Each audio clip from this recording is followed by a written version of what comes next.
Radhe Krishna friends, मेरा नाम उमा जिंदल है और आपका बहुत बहुत स्वागत है आपके अपनी YouTube channel commerce net point पर। फ्रेंड्स, पेपर 2 की यूनिट 6 जिसमें हम निष्पादन मूल्यांकन की विधियों के बारे में पढ़ रहे थे और जिसकी लास्ट क्लास में मैंने आपको इसकी आधुनिक विधियों, उद्देश्यानुसार प्रबंध और बार्स मेथड के बारे में बताया था। और आज की क्लास में हम 360 डिग्री निष्पादन मूल्यांकन के बारे में पढ़ेंगे। तो आज की क्लास स्टार्ट करने से पहले मैं आपको बता दूं कि आप मेरे Telegram group commerce net point को ज्वाइन कर सकते हैं। वहाँ पर आपको मेरे वीडियोस के लिंक और पीडीएफ्स मिल जाएंगे। तो जो कोई भी इस ग्रुप को ज्वाइन करना चाहते हैं, मैं उसका लिंक डिस्क्रिप्शन बॉक्स में दे दूँगी, वहाँ जाकर आप इस ग्रुप को ज्वाइन कर सकते हैं। तो चलिए आज की क्लास स्टार्ट करते हैं। तो सबसे पहले देखिए 360 डिग्री क्या होता है। 360 डिग्री निष्पादन मूल्यांकन का मीनिंग क्या है।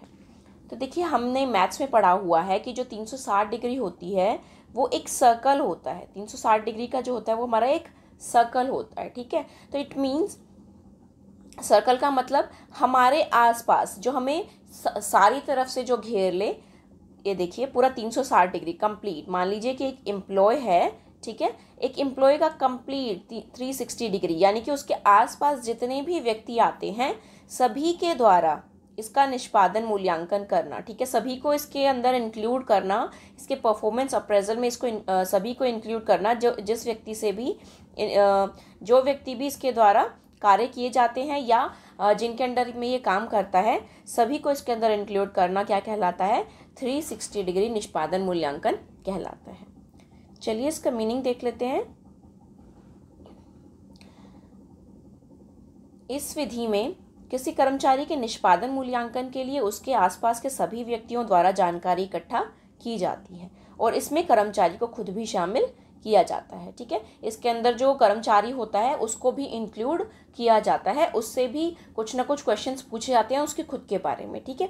इस विधि में किसी कर्मचारी को स्वयं को मिलाते हुए उसके अधीनस्थों, उसके अधिकारियों और उसके सहकर्मियों द्वारा प्रश्नावली के आधार पर मूल्यांकन किया जाता है, ठीक है। उसके अंदर उसको खुद को इंक्लूड किया जाता है, साथ ही साथ उसके अंडर में जो काम करते हैं या जो उसके हेड्स हैं, उसके सहकर्मी यानी कि जो उनके साथ में काम करते हैं सभी के द्वारा किसके आधार पर मूल्यांकन किया जाता है? प्रश्नावली के आधार पर, ठीक है। इसके अंदर एक प्रश्नावली बनाई जाती है, एक क्वेश्चनर बनाया जाता है और वो उन सभी को दिया जाता है जिसके द्वारा मूल्यांकन किया जा रहा है। उन सभी प्रश्नावली में कुछ क्वेश्चंस लिखे होते हैं, उससे रिलेटेड उसके आंसर्स उनको देने होते हैं।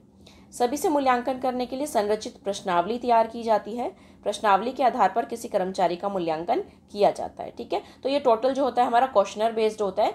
सभी के लिए अलग अलग जो होते हैं प्रश्नावली बनाई जाती है। जैसे अधीनस्थों के लिए अलग, अधिकारियों के लिए अलग बनाई जाती है, सहकर्मियों के लिए अलग और उसके स्वयं के लिए एक अलग प्रश्नावली तैयार की जाती है, ठीक है। और कई बार इसके अंदर जो है कस्टमर्स को भी इंक्लूड किया जाता है, तो कस्टमर्स के लिए भी एक अलग से प्रश्नावली तैयार की जाती है और सभी में उनसे रिलेटेड जो होते हैं वो प्रश्न लिखे होते हैं। यानी कि जो कस्टमर्स से कुछ अलग सवाल हमें पूछने होते हैं तो इसलिए उनके लिए एक अलग प्रश्नावली होती है। अधिकारियों से कुछ अलग प्रश्न पूछने होते हैं इसलिए उनके लिए एक अलग प्रश्नावली होती है। सहकर्मियों द्वारा अलग प्रश्नावली, ठीक है। इस तरीके से सभी के लिए अलग अलग प्रश्नावली यहाँ पर तैयार की जाती है और सभी से उनसे रिलेटेड प्रश्न पूछे जाते हैं जिनका उत्तर उन्हें देना होता है। फिर सभी को इकट्ठा करके उसके बारे में निष्पादन मूल्यांकन किया जाता है कि जो ये व्यक्ति है वो किस तरीके से कार्य कर रहा है, ठीक है।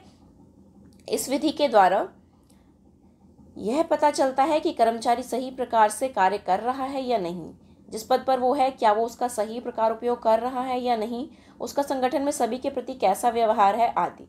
तो देखिए इस मेथड के थ्रू जो कर्मचारी होता है उसकी सारी डिटेल्स पता चल जाती है कि जो कर्मचारी है जो जिस डेजिग्नेशन पे वो है, जिस पद पे है वो, क्या वो उसका सही प्रकार से उपयोग कर रहा है या नहीं, या कहीं उसका मिसयूज तो नहीं कर रहा, जो उसके अधिकारी हैं उनका कहना मानता है या नहीं, या फिर सहकर्मियों के साथ वो कोऑर्डिनेट करता है या नहीं, या अपने अधीनस्थों पे वो किस तरीके से उनके साथ व्यवहार करता है, किस तरीके से उनके साथ कार्य करवाता है, वो कस्टमर्स के साथ कैसा उसका बिहेवियर है या कस्टमर से कितने सेटिस्फाई हैं वो उससे, मतलब इन सभी बातों के बारे में इस मेथड के अंदर पता चल जाता है, ठीक है।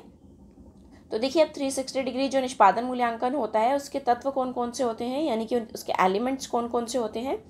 तो देखिए ये 360 डिग्री जो है इसके एलिमेंट्स हैं। इसके अंदर immediate superiors, customers, self, peers, subordinates, top management, ये सभी जो है इसके अंदर आ जाता है। ये सभी जो है इसके मुख्य तत्व होते हैं। तो देखिए सबसे पहले आत्मनिरीक्षण। इसमें कर्मचारी को खुद अपने अंदर देखने का अवसर प्रदान किया जाता है। इसके द्वारा कर्मचारी स्वयं अपनी क्षमताओं तथा कमियों के बारे में जान पाता है।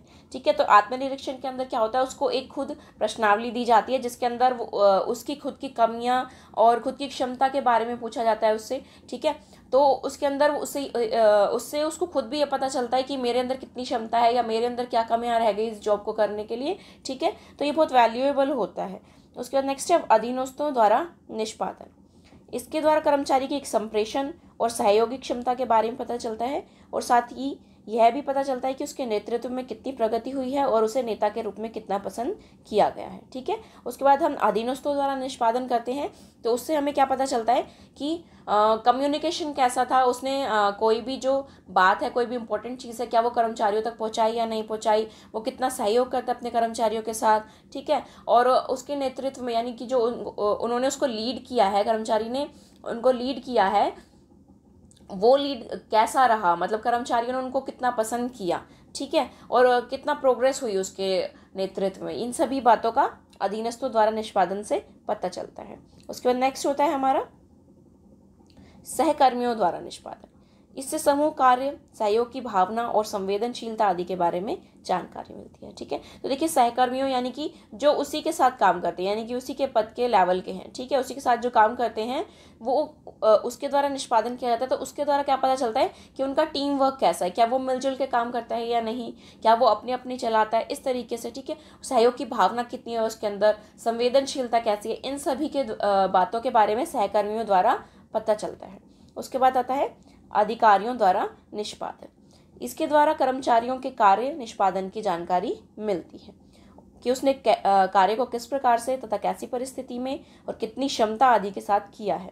साथ ही ये भी पता चलता है कि उसके अंदर विकास की कितनी संभावना है, क्या उसको प्रशिक्षण दिया जाना चाहिए आदि। ठीक है, तो देखिए जब कोई भी सुपीरियर या फिर कोई भी टॉप लेवल के मैनेजमेंट का जो पर्सन है, जब वो निष्पादन मूल्यांकन करता है तो उसके द्वारा पता चलता है कि जो कर्मचारी है क्या वो सही प्रकार से काम करता है या नहीं, कितना काम करता है, कैसी क्षमता है उसके अंदर, कैसी परिस्थितियों को वो कैसे निपटता है। ठीक है, क्या वो टफ जो सिचुएशंस आती हैं उनको अच्छे से हैंडल कर पाता है या नहीं। ठीक है, साथ ही साथ ये भी पता चलता है कि जो कर्मचारी है वो कितना ग्रो कर सकता है। ठीक है, उसके अंदर विकास की कितनी संभावना है, क्या हमें उसको प्रशिक्षण देना चाहिए जिससे वो ग्रो कर सके। ठीक है, इन सभी बातों का अधिकारियों द्वारा निष्पादन के बारे में पता चलता है। ठीक है, तो हमारा 360 डिग्री का मतलब यही होता है कि कर्मचारी के बारे में टोटल डिटेल्स निकालना। ठीक है, सभी चीज़ों के बारे में पता करना कि वो क्या करता है, कैसे करता है, क्यों करता है, कैसा व्यवहार करता है, सभी चीज़ों के बारे में। और सभी को हम इसके अंदर इंक्लूड करते हैं, जो भी उसके पर्सन आसपास होते हैं जिनसे वो रिलेट करता है एक ऑर्गेनाइजेशन के अंदर। ठीक है, चलिए अब इसके बेनिफिट्स देख लेते हैं। बेनिफिट्स क्या क्या हैं।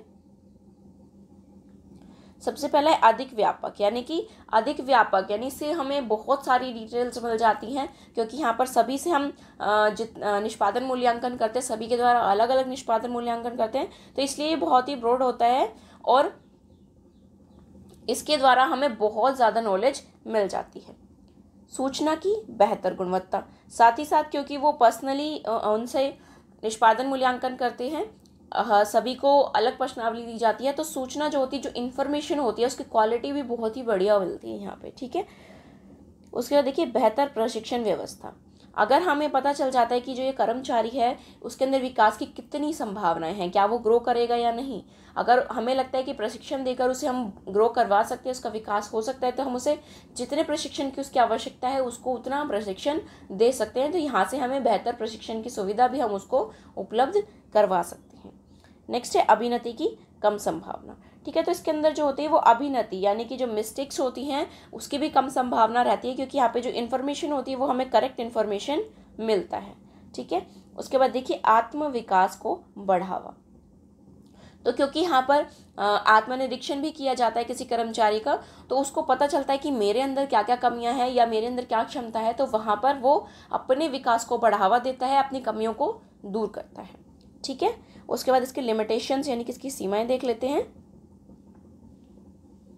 सबसे पहला धन व समय की अधिक खपत। तो देखिए जो ये मेथड है, क्योंकि ये बहुत ही लंबा होता है, इसके अंदर हमें सभी के द्वारा निष्पादन मूल्यांकन करना होता है, काफ़ी सारे पर्सन्स को इसके अंदर हमें इंक्लूड करते हैं, तो ये बहुत ही लंबा प्रोसीजर होता है। तो इसलिए इसके अंदर समय तो लगता ही लगता है, साथ ही साथ सभी के द्वारा हमें निष्पादन मूल्यांकन करने के लिए हमें पैसा भी ज़्यादा खर्च करना पड़ता है। ओके, नेक्स्ट होता है संघर्ष का कारण। तो देखिए अगर कोई कर्मचारी है, वो उसको अपने अधीनस्थों या किसी के भी द्वारा उसका सही मूल्यांकन नहीं किया जा रहा है, यानी इसके सही तरीके से उसको नहीं उसके बारे में बताया जा रहा, तो वहाँ पर वो संघर्ष का कारण बनता है। ठीक है, या फिर वो किसी कई बार क्या होता है कि कई जो कर्मचारी के अधीनस्थ होते हैं वो उनको पसंद नहीं करते, ठीक है, या फिर कोई वजह होती है उनमें आपस में लड़ाई की, तो फिर वो उसके बारे में गलत गलत बता देते हैं, तो वहाँ पर भी वो संघर्ष का कारण बनता है।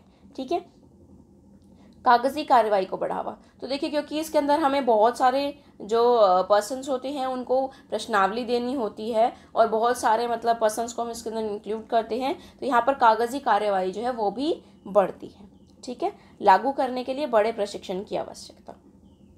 तो देखिए जब हम इस मेथड को लागू करते हैं तो हमें इसके लिए बड़ा प्रशिक्षण जो है वो भी साथ में लागू करवाना होता है, क्योंकि सभी को कई बार क्या होता है, जो हमारे अधीनस्थ होते हैं या फिर मतलब जो कर्मचारी होते हैं जिनके द्वारा निष्पादन मूल्यांकन किया जाता है, उनको नहीं पता होता कि किस तरीके से क्या फॉर्म में भरना है, तो उसके लिए हमें बड़ा प्रशिक्षण भी लागू करना होता है, जिसके द्वारा उन्हें बताया जा सके कि आपको किस तरीके से इस फॉर्म को फिल करना है। ओके, अभिनति की संभावना।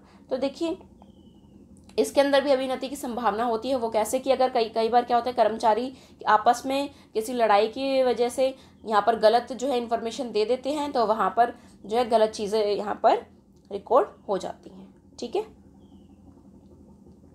उसके बाद आता है 360 डिग्री निष्पादन मूल्यांकन का इतिहास, यानी कि इसकी हिस्ट्री क्या रही है, कहाँ से ये मेथड स्टार्ट हुआ, किस किसने इसका यूज़ किया, अब हम इसके बारे में पढ़ेंगे। तो देखिए सबसे पहले सन 1940 में विश्व युद्ध के दौरान जर्मन मिलिट्री द्वारा कई स्रोतों के जरिए निष्पादन मूल्यांकन किया गया। तो देखिए सबसे पहली जो स्टार्ट हुआ था, जो माना जाता है कि 1940 में विश्व युद्ध 2 के दौरान जो जर्मन मिलिट्री थी उन्होंने कई सोर्स के जरिए यानी कि कई स्रोतों के जरिए निष्पादन मूल्यांकन किया, तभी से 360 डिग्री निष्पादन मूल्यांकन की शुरुआत बताई जाती है। इसी समय के दौरान इस प्रक्रिया को और भी कई संगठनों ने अपनाया। ठीक है, तो सबसे पहले जो इसका यूज़ किया वो जर्मन मिलिट्री ने किया था 1940 में। ठीक है, और इसी समय में कई और संगठन भी ऐसे थे जिन्होंने इस प्रक्रिया को अपनाया था। ठीक है, उसके बाद सन 1950 में एसो रिसर्च एंड इंजीनियरिंग कंपनी द्वारा इसका इस्तेमाल किया गया। उस समय से 360 डिग्री को गति प्राप्त हुई। ठीक है, उसके बाद 1950 में एसो रिसर्च एंड इंजीनियरिंग कंपनी थी, उसने 360 डिग्री को अपनाया, तब से 360 डिग्री को थोड़ा सा गति प्राप्त हुई। उसके बाद 1980 में Jack Welch and the streamlining of General Electric द्वारा इसका उपयोग किया गया। ठीक है, 1990 में जाकर कई संगठनों द्वारा मानव संसाधन और विकास संगठन ने इसकी धारणा तथा महत्व को समझा कि 360 डिग्री निष्पादन मूल्यांकन क्या है तथा यह किस प्रकार उपयोगी है। ठीक है, उसके बाद क्या 1990 का जब दौर आया तो उसमें कई संगठनों और साथ ही साथ मानव विकास संसाधन विकास जो संगठन था उसको पता चला कि इसकी धारणा, इसका कॉन्सेप्ट क्या है, इसका क्या महत्व होता है, ये क्यों किया जाना चाहिए। ठीक है, और ये हमारे लिए किस प्रकार उपयोगी है। पर समस्या यह थी कि मूल्यांकन के लिए कागजी कार्यवाही बहुत अधिक थी और साथ ही अधिक स्रोतों से सूचना इकट्ठा करने में समय भी व्यर्थ होता था। ठीक है, तो जब 1990 का समय था उस समय जो काम होते थे वो टोटल जो होते थे वो पेपर्स पे ही होते थे, सारे काम जो होते थे वो कागज़ पे ही होते थे। उस टाइम इंटरनेट वगैरह कुछ नहीं होता था, तो इसलिए सारा काम, एक छोटे से छोटा काम जो होता था वो भी हमारा पेपर पर ही होता था। तो ठीक है, अगर फिर जब इसके बारे में पता चला कि जो ये 360 डिग्री होता है ये बहुत इंपॉर्टेंट होता है, तो साथ ही साथ प्रॉब्लम्स भी खड़ी हो गई आगे आके कि अगर ये मेथड हम अपनाते हैं तो ये बहुत ही, इसके अंदर जो बहुत लंबा प्रोसीजर हो रहा है ये, और बहुत इसके अंदर जो पेपर का वर्क है वो बहुत ज़्यादा हो जाएगा। ठीक है, उसके बाद 2000 में इंटरनेट के जन्म के बाद इस प्रक्रिया को लोकप्रियता प्राप्त हुई, क्योंकि उसके पश्चात वेब सर्वेक्षण शुरू किए गए। 2002 में एटकिंस एंड वुड द्वारा इसका इस्तेमाल किया गया। ठीक है, तो देखिए जब 2000 में इंटरनेट आया, 2000 में इंटरनेट आया, तो इस जो हमारा ये मेथड है 360 डिग्री, इसको बहुत लोकप्रियता मिली, क्योंकि इसके द्वारा जो हमारा पेपर वर्क था वो थोड़ा कम हुआ। ठीक है, पेपर वर्क इसके अंदर अभी भी बहुत चाहिए, लेकिन उसके अकॉर्डिंग जो 1990 में जो पेपर वर्क किया जाता था उसके अकॉर्डिंग अभी पेपर वर्क उसके ऊपर कम हो गया लोड। ठीक है, क्योंकि हम नेट के थ्रू वेब सर्वेक्षण वगैरह कर सकते थे। ठीक है, तो उसके बाद इसको 2002 में एटकिंस एंड वुड ने इसका यूज़ किया। ओके, आज अमेरिका की 1/3 कंपनियां 360 डिग्री तरीके को ही अपनाती हैं। आज ये तरीका काफ़ी लोकप्रियता प्राप्त कर चुका है, क्योंकि इसके जरिए आत्मनिरीक्षण और अनेक स्रोतों द्वारा मूल्यांकन किया जाता है, जो कर्मचारी का अच्छे तरीके से मूल्यांकन करने में सक्षम है। ठीक है, तो देखिए आज जो है अमेरिका की लगभग 1/3 कंपनियां 360 डिग्री को ही अपनाती है, क्योंकि इसके द्वारा जो मूल्यांकन होता है वो बहुत ही बेहतर होता है, बहुत ही अच्छा होता है, क्योंकि इसके अंदर कर्मचारी की सभी बातों के बारे में पता चल जाता है, चाहे वह उसका व्यवहार है या काम करने का तरीका है, सभी चीज़ों के बारे में इसके अंदर पता चलता है, क्योंकि इसको कई सोर्स द्वारा इसका जो है मूल्यांकन किया जाता है। ठीक है, तो आज के लिए इतना ही। आशा करती हूँ आपको मेरा वीडियो अच्छा लगा होगा। अगर आपको मेरा वीडियो अच्छा लगा हो तो प्लीज़ इसे लाइक कीजिए, और अगर आप मेरे चैनल पर नए हैं तो चैनल को सब्सक्राइब करिए और साथ में बने बेल आइकन को प्रेस कर दीजिए, ताकि वीडियो अपलोड होते ही आपको नोटिफिकेशन मिल सके। और इस वीडियो को ज़्यादा से ज़्यादा शेयर कीजिए, ताकि आपके फ्रेंड्स एंड रिलेटिव्स इस वीडियो से बेनिफिट उठा सकें। और आपको वीडियो कैसा लगता है प्लीज़ कमेंट करके ज़रूर बताइए कीजिए। Thank you.